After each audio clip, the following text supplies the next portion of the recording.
जून 1961 ये वो ऐतिहासिक साल था जब पूरी दुनिया हैरान रह गई। अमेरिका, सोवियत संघ, ब्रिटेन और फ्रांस जैसे गिने चुने रईस और ताकतवर देशों के क्लब को चुनौती देते हुए आजादी के महज 14 साल के बाद भारत ने दुनिया का पहला ऐसा लड़ाकू विमान बना डाला जो किसी महाशक्ति ने तैयार नहीं किया था।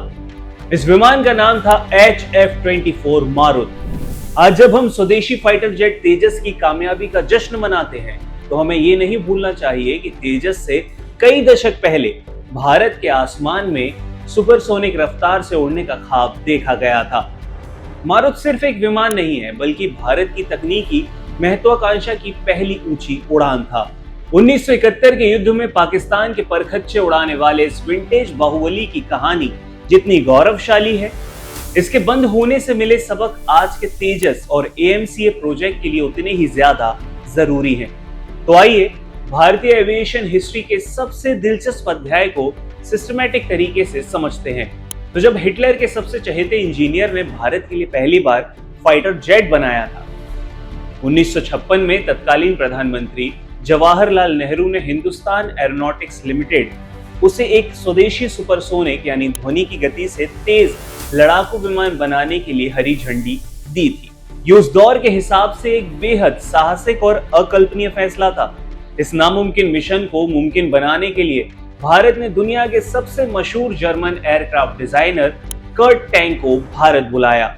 कर्ट टैंक कोई आम नाम नहीं है। उन्होंने द्वितीय विश्व युद्ध के दौरान नाजी जर्मनी के लिए फॉक-वुल्फ 190 FW-190 जैसा खतरनाक लड़ाकू विमान डिजाइन किया था जिससे पूरी दुनिया कांपती थी।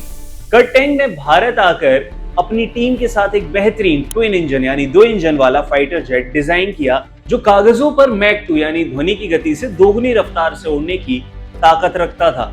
1971 का युद्ध जब कमजोर इंजन के बावजूद भी मारुत ने पाकिस्तान को जमकर धोया था। जून 1961 जब विंग कमांडर सुरंजन दास ने मारुत के पहले प्रोटोटाइप को आसमान में उड़ाया था तो वहां मौजूद परमाणु वैज्ञानिक होमी जहांगीर भाभा और देश के शीर्ष नेतृत्व दंग रह गए। लेकिन मारुत के साथ एक बहुत बड़ी त्रासदी हो गई, उसे कभी उसकी क्षमता वाला इंजन मिल ही नहीं सका।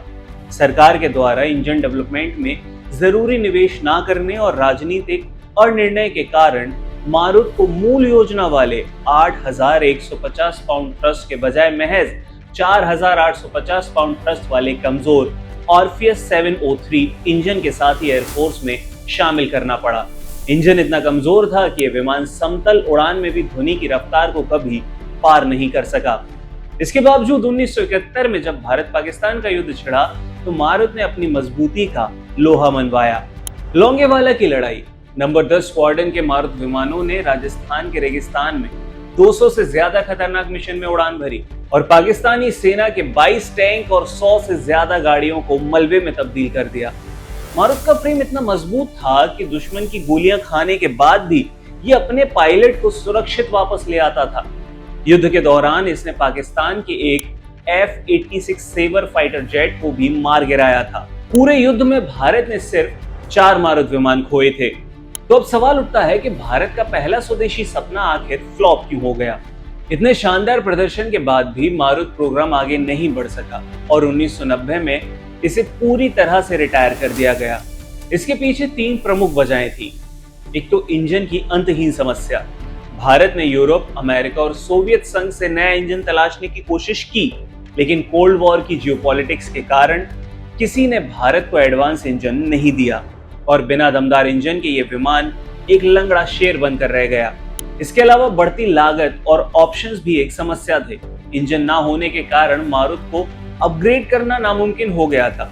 वायुसेना को आधुनिक रडार और मिसाइल सिस्टम वाले जेट्स चाहिए थे, जिसके चलते भारत ने बाहर से जगुआर विमान खरीदने को ही प्राथमिकता दी। चाहे मारुत की समस्या हो या आज तेजस तक की बात हो, भारत के लिए एक सबसे बड़ा सबक मिला है। मारुत की कहानी आज के तेजस, MK-1 और MK-2 और भारत के 5वीं पीढ़ी के लड़ाकू विमान AMCA प्रोग्राम के लिए एक बहुत बड़ी चेतावनी और सबक है। इतिहास खुद को दोहरा रहा है। आज भी हमारा तेजस पूरी तरह से अमेरिकी कंपनी GE के इंजनों पर निर्भर है और सप्लाई चेन में देरी के कारण तेजस का प्रोडक्शन भी प्रभावित हो रहा है। मारुत हमें यह सिखाता है कि आप दुनिया का सबसे बेहतरीन एयर फ्रांस यानी विमान का ढांचा डिजाइन कर सकते हैं, लेकिन जब तक आपके पास खुद की स्वदेशी इंजन टेक्नोलॉजी नहीं होगी, तब तक आपकी आत्मनिर्भरता अधूरी है।